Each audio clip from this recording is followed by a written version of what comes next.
y se habla del síndrome de Asia. ¿Qué es?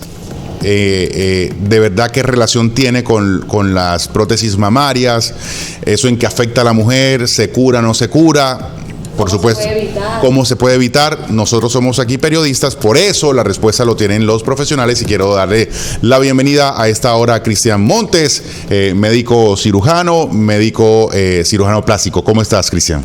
Muy buenos días, muchas gracias de verdad por este espacio. Es un gusto para mí poder estar aquí compartiendo nuevamente con ustedes y compartiendo con la audiencia también acerca de temas que son extremadamente importantes, como este que vamos a tratar el día de hoy. Sí, además porque hemos visto en los últimos meses, e incluso mujeres ya con cierto reconocimiento y popularidad en la televisión nacional, hablando de este tema de manera con información, sin información, de manera alegre, informada, no lo sé, pero justamente por eso tenemos aquí a los especialistas y profesionales en esta área, porque nosotros simplemente hacemos preguntas, ustedes son los que tienen las respuestas acertadas porque manejan este tipo de información que es absolutamente, digamos, importantísima que sea manejada por expertos, porque no estamos hablando de, y no quiero, digamos, ser despectivo con el asunto, no estamos hablando de un tomacorriente, no estamos hablando de que tomo un destornillador y arreglo ya. Estamos hablando de salud, estamos hablando de vida, lo cual requiere de información plena sobre los particulares. ¿Qué es el síndrome de Asia y por qué tantas mujeres lo están hablando últimamente e incluso al parecer padeciéndolo? Ok, mira, quiero hacer la salvedad porque es un tema que genera mucha controversia, se maneja con información muy pobre y eso es lo que realmente preocupa a toda la comunidad, pero a nosotros los especialistas muy particularmente, porque no tienen nada de idea realmente acerca de este evento. El síndrome de Asia hace referencia, viene de unas siglas en inglés que traducen. Nada tiene que ver con el continente. No tiene nada que ver. Sí, vamos a aclarar ese concepto. No es un asunto geográfico ni nada de eso. Así es, nada de eso. Es la respuesta a unas siglas en inglés que traducen que es un síndrome autoinmune inducido por adyuvantes o agentes externos. Okay. ¿Qué quiere decir eso? Que cualquier agente que no pertenezca al cuerpo, llámese cuerpo extraño, sustancia, que ingresa a nuestro cuerpo y no pertenezca a él, puede desencadenar un síndrome de Asia. ¿Sí? Síndrome de Asia, entendiendo lo que viene de esas siglas que traducen lo que acabo de decir. Entonces, aclaramos primeramente ese concepto y entramos a que es un síndrome extremadamente raro.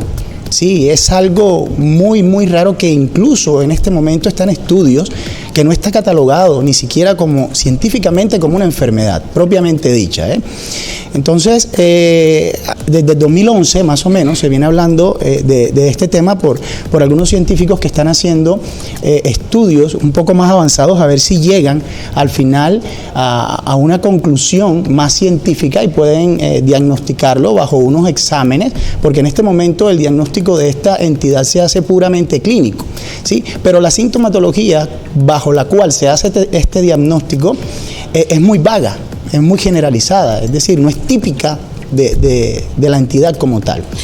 Cristian, ¿cuáles son esos síntomas que comienzan a tener las mujeres y se deben preocupar o deben acudir inmediatamente al médico para decir, ven, yo me quiero quitar las prótesis mamarias? Bueno, como te comentaba al inicio, ese es uno de los principales mitos. No es a las prótesis mamarias. Es decir, como los implantes mamarios son cirugías que mundialmente pues, se realizan a diario en una cantidad bastante importante, podríamos decir que hay muchas mujeres que cuando tienen implantes y tienen algún tipo de sintomatología vaga, como la que vamos a hablar próximamente, pueden acudir a asustarse un poco para este tipo, para indagar sobre este tipo de entidades, pero quiero recalcar que no es a los implantes mamarios. Es decir, si tú tienes una prótesis ortopédica, porque necesitaste un reemplazo de cadera, puedes hacer un síndrome de Asia. Si tú tienes colocado un marcapasos cardíaco, puedes hacer un síndrome de Asia. Entonces, no es una entidad ligada a las prótesis mamarias, que eso quede bien claro. ¿Sí? Entonces, eso es lo primero que hay que aclarar para que se acabe un poco el tabú, porque créeme que en la consulta mía últimamente se ha disparado porque se ha vuelto prácticamente una moda, yo lo podría llamar así, de las pacientes que llegan a la consulta un poco asustadas porque tienen unas prótesis mamarias y tienen miedo de que estén padeciendo un síndrome de Asia. ¿Cuáles son, bueno, para que nos quede claro, vuelvo y recalco, cuáles serían esos síntomas? Dolor. Mira, hay unos síntomas que son, digamos, sugestivos para esta entidad y es, por ejemplo, fatiga muscular, dolor articular, fiebre, trastornos del sueño, trastornos cognitivos inclusive, trastornos de la memoria. Entonces, si tú te das cuenta, estos síntomas te los pueden presentar muchas enfermedades descritas en la literatura médica. Entonces, para encajarlo dentro de lo que es síndrome de Asia como tal, es algo muy complejo y por eso hoy día no está catalogado como una enfermedad como tal. Ahora, para hacer el diagnóstico, los científicos que están estudiando arduamente esto en este momento dicen, hablamos de unos criterios mayores y unos criterios menores para poder decir, puede que tenga síndrome de Asia y con 2 de los mayores y 1 de los menores yo hago el diagnóstico. Por ejemplo, si tengo dolor articular, una artritis, si tengo trastornos del sueño y tengo fiebre, dolor de cabeza, que son los menores, yo podría hacer un diagnóstico de síndrome de Asia, pero es muy sugestivo igual. Sí. Para el caso puntual, Cristian, de las prótesis mamarias, si hay una mujer que tiene estos síntomas mayores, menores, si se puede hacer el diagnóstico, como bien lo acabas de describir, ¿cuál es el paso a seguir? ¿Hay que retirarlas? Y eso aplica, bueno, también de acuerdo a la información que nos has brindado, que no se trata solo de las prótesis mamarias, puede ser otro tipo de elemento que tengamos en el cuerpo, que para el cuerpo sería un cuerpo extraño, pero para el caso puntual de las mujeres, hay que retirar las prótesis. ¿Es un problema de la prótesis? ¿Es un problema del cuerpo de la persona? Digamos, ¿cómo se resuelve el asunto? Sí, evidentemente estos pacientes que han mostrado bajo estudios ser propensos son pacientes que de pronto por unos agentes ambientales o genéticos, al momento de estar en contacto con ese cuerpo extraño, hacen la predisposición, tienen la predisposición a desarrollar esta entidad, ¿no? El tratamiento evidentemente dice que hay que retirar el estímulo, es la primera parte del tratamiento, entre otras cosas, al retirar el estímulo debe desaparecer la sintomatología. Sí, si el problema me lo está produciendo una prótesis mamaria al momento de explantar al paciente, y por eso hoy día es moda la explantación mamaria, deberían desaparecer los síntomas. Entonces, Cristian, bueno, cuando una mujer se hace estos procedimientos es porque obviamente hay una parte de su cuerpo que no le gusta, esto le aumenta la autoestima, pero cuando se explantan las prótesis, bueno, ¿cómo hacer nuevamente para reconstruir esa mama? Porque obviamente ya adoptó el tamaño de pronto de las prótesis que les pusieron. Entonces también, ¿y cómo reforzar nuevamente otra vez esa autoestima que queda otra vez devastada? Claro, ese es el dato delicado de la situación, de tomar estas decisiones de manera apresurada. Y nosotros como profesionales no estamos en el servicio de nuestra área quirúrgica para vender cirugías, ¿no? Sino para guiar al paciente realmente en lo que conozca un poco acerca de lo que él cree que padece, si es que realmente lo padece, para tomar una decisión de estas tan importante, porque créeme que una mujer, vamos a hablar del caso de las prótesis mamarias, que va a la consulta para colocarse unos implantes, es una persona que quizás no estaba a gusto con el tamaño de sus prótesis y tenía de alguna manera algo de retracción de sí misma para colocarse esos implantes. Y ahora imagina lo que va a pasar cuando esa paciente tenga que retirar esos implantes, le tengan que reconstruir la mama, le tengan que generar un tipo de cicatrices que son bastante molestas y antiestéticas. ¿Cómo va a enfrentar esa paciente esa entidad ahora que no tiene los implantes? ¿Y por qué quiero ser incisivo en este punto? Porque ya tengo las reconsultas de aquellas pacientes que se explantaron y que ahora el trauma ha sido 2, 3 y 4 veces peor que cuando estaban antes de tener los implantes. Entonces, replantar estos pacientes, volver a colocar unos implantes mamarios, es una condición médica y quirúrgica bastante compleja, porque ya la calidad del tejido, la condición de esa mama es una condición muy precaria y los resultados pueden ser bastante desafortunados. Cristian, ¿Cómo evitar, o sea, se puede, cuando ustedes operan a la mujer, se puede evitar que tenga este síndrome de Asia? O sea, ¿hay algo que podamos hacer para evitar llegar hasta ese síndrome? No, mira, quien va a tener la predisposición a desarrollarlo, lo va a desarrollar, ¿sí? Pero créeme que, como te digo, es algo extremadamente infrecuente. El paciente puede estar padeciendo otro tipo de entidades como encapsulamiento de la mama, como algún quiste mamario que salga con el tiempo, que no tiene que tener ningún tipo de relación con la prótesis mamaria. Y ahí es donde yo digo que es muy importante la consulta a los profesionales para que podamos dar ese concepto y realmente generar los estudios necesarios para poder llegar a un diagnóstico óptimo y oportuno, ¿sí?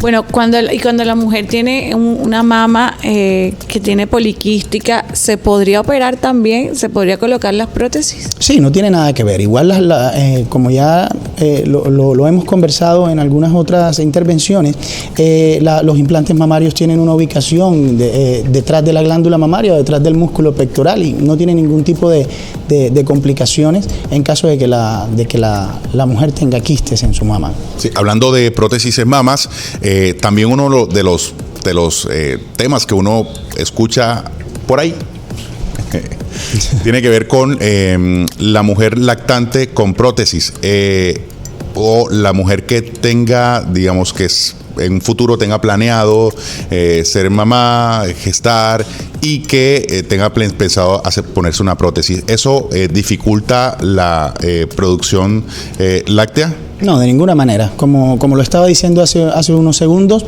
la prótesis mamaria o se ubica detrás de la glándula mamaria y no tiene ningún tipo de relación con ella, o en el espacio retropectoral y estaría mucho más lejos. ¿Y si eso dificulta tener relación la prótesis o sería otra cosa? No, sería otra cosa muy diferente y no tiene ningún tipo de relación. Ok. Cristian, bueno, ya dijiste que ¿es posible que una persona que no tenga prótesis mamarias, que no tenga prótesis en su cuerpo, pueda padecer este síndrome? Sí, es que como te digo, no importa que no tenga una prótesis mamaria, pueda que al paciente le hayan colocado por unos eso, que injertos no tenga nada, por lo menos, que nunca se ha operado, que no tenga prótesis, que no tenga nada en su No, cuerpo. porque se supone que el síndrome está relacionado con un cuerpo extraño. Entonces es otra cosa.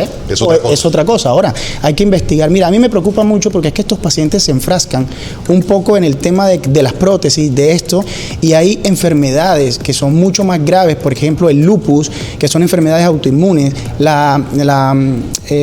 aquellos pacientes con reumatismo, que son enfermedades ya mucho más complejas y graves y que de pronto no asisten a un profesional para tratarlas como tal, enfrascándose un poco en este tipo de entidades que definitivamente son extremadamente raras y no tienen ninguna relación. Un piercing, por ejemplo, ¿puede causar este tipo de dificultades en la salud? Pues mira, es un cuerpo extraño que ingresa de alguna forma al cuerpo, que aunque se remueva hay pacientes que se los ponen permanentes y es un agente externo, por tanto puede producirlo. Oye, ahora que hablas de piercing, hay personas que se perforan la mama. El pezón, sí. Y eso podría traer alguna enfermedad, alguna infección, alguna... Sí, todo lo que sea invasivo, aunque sea mínimamente, que se considere, pero todo lo que ingresa al cuerpo se considera invasivo, puede producir un sinnúmero de entidades locales, sistémicas, en fin. Hay algo que me preocupa bastante y quiero aprovechar el espacio para esto, y es que a mí más que el síndrome de Asia me preocupa un poco el síndrome de Internet. El síndrome de Internet. Sí, para mí, mira, y créeme que eso... Por el tema de la información, ¿no? Sí, porque es que... Porque hay de todo y uno no puede, es decir, se fijan en cualquier fuente, digamos. Claro. No utilizan fuentes confiables o páginas confiables, hay de todo, digamos, hay desvirtualización de los temas. Mira, y esto es más grave que todas las pandemias que hemos padecido en la historia. Créeme, porque yo he hablado con colegas de otros países y les pasa exactamente lo mismo. O sea, ese paciente que llega a la consulta y te dice, doctor, yo vengo a retirarme los implantes porque yo leí en internet Sí. ¿sí? Que esto está pasando y ¿En está dónde? matando a las ¿En mujeres. Wikipedia? Sí, es que, y no me pasa solo a mí, en parte de cirugía plástica, a los internistas, a los ginecólogos, todo. Llega el paciente a la consulta y le dice, doctor, es que yo leí en internet que yo soy muy delgada, entonces yo no voy a poder parir, hágame una cesárea. Sí, ya el paciente no llega a buscar una información médica, sino a decirle al médico cómo lo tiene que tratar. Y eso realmente es grave, porque eso con el tiempo va creando estas modas y unas decisiones desafortunadas en muchas conductas que se toman a nivel médico solamente para complacer aquel requerimiento de un paciente de una manera equívoca. Terrible, terrible y ese llamado de atención. De hecho, otro de los profesionales que ha estado con nosotros también han hecho ese llamado. No me acuerdo quién fue que hizo, que dijo, sí, que habló del, el me dijeron, Ajá, me dijeron. Sí, una cosa sí que tiene que ver mucho con lo que popularmente también una frase acuñada es la radiobemba. Me dijeron por ahí que eso es absolutamente grave, no solo para temas de salud, sino también para información de orden público, en todos los sectores, sí, en todos los sectores. En términos económicos, que puede causar pánicos y eso es lo peor que puede pasarle a nuestra sociedad. Cristian, muchas gracias por acompañarnos. Nos vemos entonces a partir de las 7:30 en Los Profesionales. Hoy emisión en vivo de estreno de un nuevo capítulo de Los Profesionales. Vas a estar con nosotros hoy y bueno, ¿cómo te ha ido a ti en lo particular con estos temas de gran interés para la ciudadanía desde tu área de la salud? No, mira, esto ha sido un impacto bastante importante y extraordinario porque lo que buscamos más que presentar algún tema como tal es informar acerca de muchas cosas, mitos, leyendas, tabúes que hay acerca de todo lo que envuelve este campo de lo que es la cirugía y la medicina. Entonces es muy importante tener en cuenta todo este tipo de situaciones que nos van a llevar a entregarle a la audiencia y a cada una de esas personas que están interesadas en lo que es un servicio médico o quirúrgico que realmente tengan la información que necesitan. Así es. Bueno, Cristian, muchas gracias. Gracias a ustedes por el espacio. Listo, nos vemos entonces. La invitación hoy miércoles 7:30 de la mañana en Los Profesionales, aquí en el canal Cartagena, hablando de todos esos temas de cirugía plástica, lo importante que es de ir con los especialistas, con información, con los que manejan la información de manera acertada y científica además, lo más importante. Muy amable. Gracias. Bueno, 8 de la mañana, 24 minutos.